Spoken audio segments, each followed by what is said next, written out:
Čau, nu ko tu esi ilgas stundas sēdējis, domājis, meklējis pareizās bildes, krāsiņas, licis kopā, lai uztaisītu foršu prezentāciju, un klients noskatās to visu, pasaka, wow, forši, un nenopērk. Kāpēc tas tā ir? Nu, tāpēc, kad tava foršā prezentācija, tā nav pārliecināšana, tā nav pārdošana, tā vispār nav palīdzēšana klientam. Ja? Ir tāds prezentēšanas paradoks, kur ir uztaisījusi viena organizācija pētījumu, un viņi izpētījuši 6000 pārdevēju, un tas pārdevējs, kurš uzreiz vienkārši sāk prezentēt tā kā savam klientam, noslēdz, pieņemsim 20% gadījumu. Ja? Savukārt tas pārdevējs, kurš vispirms izpēta un atrod kaut kādu potenciālo problēmu, uzdot jautājumus, noslēdz par 3 līdz 4 vairāk. Tāpēc, ja tu pārāk ātri sāc prezentēt savu produktu, tad principā tava tikšanās visticamākais ir norakstīta. Un es saprotu, ka ir ļoti dažādas situācijas. Mūsdienās tik daudz un dažādi marketinga kanāli, kā tikai tu kā nabaga pārdevējs gribi tikt uz to tikšanos ar klientu, un es to zinu.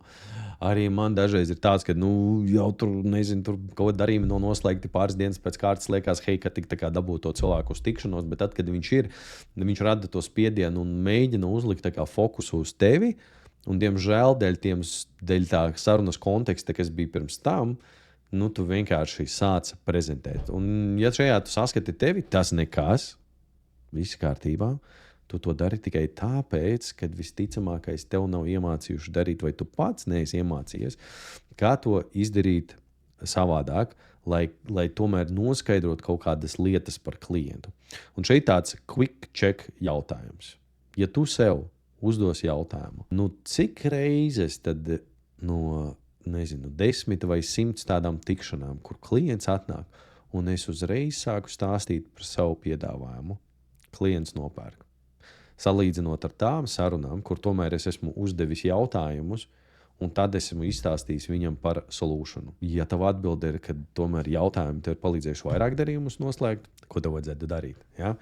Jo, ja mēs padomājam par ārstu, tu taču neienāc pie ārsta kabinetā, un tu viņam nesaki, Klau, tā vai tā, vienkārši stāsti, kā var atrisināt visus vīrusus, kas tagad ir Latvijā decembrī. Kādā veidā mēs tos varam atrisināt? Nē, viņš taču uzdod jautājumus.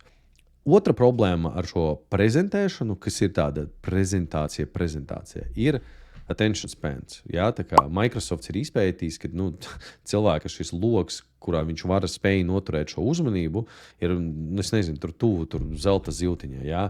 Protams, ka dažādi cilvēki tur var noturēt tā kā uzmanību, bet vienkārši pareiķini un paskaiti, ja? Cik gara ir vidējā prezentācija, cik tev vispār slaidi ir, ja tev ir prezentācijā, un cik minūtes tu pavadi stāstot to. Un visticamākais, ka pēc kaut kādām 3 līdz 5 minūtēm cilvēki vienkārši tunes out. Viņš par kaut ko citu domā, pieklības pēc vienkārši noklausās, un tad pasaka, Klau, bija interesanti, es padomāšu. Ja? Mazais rīks, kur tu vari pielietot savā sarunā, ir sāc skatīties līdzi. Tad, kad tu stāsti ne tikai uz saviem slaidiem, neesi pārņemts tikai ar to, ko tu runā, bet skaties uz cilvēku, ar kuru tu runā. Un tā ir liela kļūda visiem, kas pārdod online, jo viņi var tur salikt sev uz ekrāna visu kaut ko, un viņi tur skatās un pilnīgi ir iegrimuši tajā, ko viņi stāsta, un bieži vien neredz. Mums taču tur visiem tiem klientiem gadžeti pie rokas, telefons, tur kaut kāds e-pasts atnāk, čats, un ja tu neredzi, vai klients skatās uz tevi, vai viņš ir pilnā fokusā, tā jau pirmā kļūda ir. Bet, ja tu redzi visu forši, jautājums, ko tu dari, tad, kad tu redzi, ka šis klients un cilvēks novēršās, ja tu turpini stāstīt, tā arī ir kļūda. Kad pēdējais tu tikies ar kādu tete-tete, un viņš pēkšņi sāka skatīties telefonā, kā tu jūties. Nav forši. Ja? Labākais veids, kā to var adresēt, es bieži vienkārši iepauzēju. Un es gaidu, kad cilvēks pabeigs, vai es pasaku, Klau, ja tev tur svarīgs zvans noteikti, tā kā take it vai atbildi, vai arī es redzu, ka viņš tur visu laiku kaut kur skatās, Klau, es pamanīju, ka tur visu laiku kaut kur pa kreisi skaties, kas tur notiek? Tā kā, un mēģinu kaut kādā veidā to adresēt vai palīdzu iedodu cilvēkam, vai viņš tur stostās uz to, tik grib aiziet vai vēl kaut kas ir noticis, ja? Kā tad izskatās, kā amatieris pārdot? Ja? Sāka saruna, labdien, forši, kad es atnākuši uz šo Zoom tikšanos, ja? Un, mēs esam šeit savākušies pastāstīt par to, cik mēs, kā mēs jums varam palīdzēt jūsu kompānijai augt. Redziet, mūsu kompāniju sauc tā, mēs esam jau tik gadus tirgū, paskatieties, mēs esam strādājuši ar šādām kompānijām, mēs te esam tā kā šitādi te forši, tā kā mēs šitā te darām, mēs darām vēl šitā, mēs darām tā, vēl mums ir šitas, vēl mums ir tās, un tad visu tā muldēšana tur kaut kāda tur pasarga Dievs 20-30 minūšu garumā. Vai jums ir kaut kādi jautājumi? Nē, labi, tad dodiet ziņu. Ja? Viss hopes and praise. Ja? Ko dara pārdevējs eksperts? Ja? Sākas saruna, viņš atbruņo klientu, viņš liek viņam domāt par rezultātiem, par to, kā tavs pakalpojums palīdz atrisināt rezultātus, un sāk uzdot jautājumus. Sāk uzdot jautājumus par to, kas tad potenciāli šo cilvēku ir motivējis ierasties uz šejieni, kas nav saistīts tikai ar šo sarunu, bet kas bija tās lietas, par kurām viņš domāja, kas bija tās lietas, kuras viņš sajūta tad, kad viņš vispār gribēja šo risinājumu sākt skatīties šajā virzienā. Sāk uzdot jautājumus, lai noskaidrotu viņa situāciju. Sāk meklēt problēmas, un nevis vienu problēmu, ko vēl dara citi pārdevēji. Jums vajadzīgi jaunu klientu, un uzreiz prezentē, ja? Bet palīdz atrast vairākas problēmas. Un tad, kad ir atrastas problēmas, viņš palīdz pielikt klāt emocijas, tā kā šī konkrētā cilvēka emocijas pie šīm problēmām. Mēs jau manos iepriekšējos video runājām par bezdarbības sekām. Palīdz klientam atrast, kas ir tās bezdarbības sekas, ja viņš neko nemainīs. Tā kā tur. Kas ir tas risinājums, kādus cilvēks jau ir skatījies pirms tam? Respektīvi, kāpēc viņš ir darījis, kāpēc nav darījis, kā viņš gribētu atrisināt šo problēmu, kā tad viņa dzīve mainīsies, tad, kad tā problēma bija izmainīta. Un kā tad viņa dzīve izskatīsies, ja viņš neko nedarīs. Un vēlreiz mēs pieliekam tā kā bezdarbības sekas. Un tad, kad viss šis kopums ir izdarīts, tad profesionāls pārdevējs sāk stāstīt savu risinājumu. Un te atkal man te vēlreiz ir jāsarūktina. Tad, kad tu esi uzdevis jautājumus, tev nevajag vienkārši ņemt un atkal maukt un bletēt tā kā savu prezentāciju no A līdz Z, katru slaidu, visu izstāstīt. Tev vajag paņemt viņa problēmas lielākās, kuras tu atradi, kas viņu ietekmē, ko viņš grib, ko viņš negrib, un paņemt visas šīs problēmas un pielikt tā kā vienādības zīmi. Tāpēc, ka tu teici, ka tev ir šī problēma, mēs tev izdarīsim šo.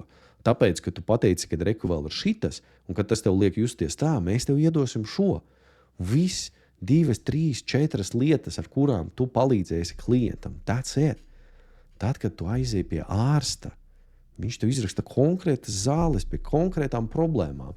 Nevis izraksta tev veselu aptieku, un tad tu sēdz bletē iekšā visu, vai arī izstāsta tev visas zāles, kuras var dzert, un tad tu pats aizēji un tā kā domā. Ja? Un tad tu noslēdz darījumu. Tad tam cilvēkam ir viņam ir skaidrība par to, ko viņš pērk, un kas tad viņa dzīvē mainīsies galu galā. Ja? Un Stanfordas universitātē ir izpētījusi to, ka tad, kad tu zini daudz par savu produktu, tu nevari iztēloties, tu pat nevari vairs tajā ticības sistēmā saprast, kā tas ir nezināt. Kā tas ir neko nezināt par šo produktu. Un kāds ir drawbacks, kādas tad tam ir sekas. Ja? Ka tu savā prezentācijā esi pārāk tehnisks, detalizēts. Tu stāsti tādas lietas, kas tev liekas loģiskas un pašsaprotamas, kas klientam vispār nevis rada sajūsmu par to, ka poļāviens, bet šitas čalis, tā rubī. Bet viņš vienkārši nepērk, tāpēc, ka viņš ir confused. Viņš ir vienkārši, wow, tas ir pārāk sarežģīti priekš manis. Un viņš nopērk no tā, kas ir nevis labāks, bet tur, kur viņš saprata, kur viņam vienkārši izstāstīja. Tāpēc atceries, visi tavi foršie tur vārdi profesionālie, viņiem iespējams kaut kur ir vieta lai būtu, bet svarīgi, kad tev kā pārdevējiem ir jāpalīdz tam cilvēkam saprast viņa problēmas, saprast cēloņus tām problēmām, atrast sajūtas tām problēmām, kuras viņam ir, un piedāvāt risinājumus, ja tev tādi ir. Ja tev tādu risinājumu nav, iesaki tam cilvēkam kaut ko, iet citur nopirkt vai vēl kaut ko izdarīt. Un tas ir tas key elements, tas ir tas fucking labais pārdevējs. Tas ir tas pārdevējs, kurš draivo trafiku, naudu, biznesu tavam uzņēmumam, nevis tas, kurš vienkārši skaisti vada prezentācijas un sēž un gaida, kad kaut kādi klienti nopirks. Lūk, manā kanālā jau ir video, kur es nedaudz stāstu, te būs links, kur es nedaudz stāstu par to, kā vajadzētu pičot. Un tā ir tāda nebeidzama tēma. Bet ja tu vēlies, lai es parādu reālus video, kā es pičoju, vai arī tu gribi, lai es uztaisu vēl krūtāku treniņu nekā tur bija un kādi uzraksti savus jautājumus, kas nebija skaidrs, vai arī vai tu gribi to video vai negribi, vai varbūt tu citu video gribi, raksti komentāros, spied laiku un tā kā subscribe tā kā šim kanālam, lai nepalaist tā kā nākamos video un tiekamies nākamajā. Čau!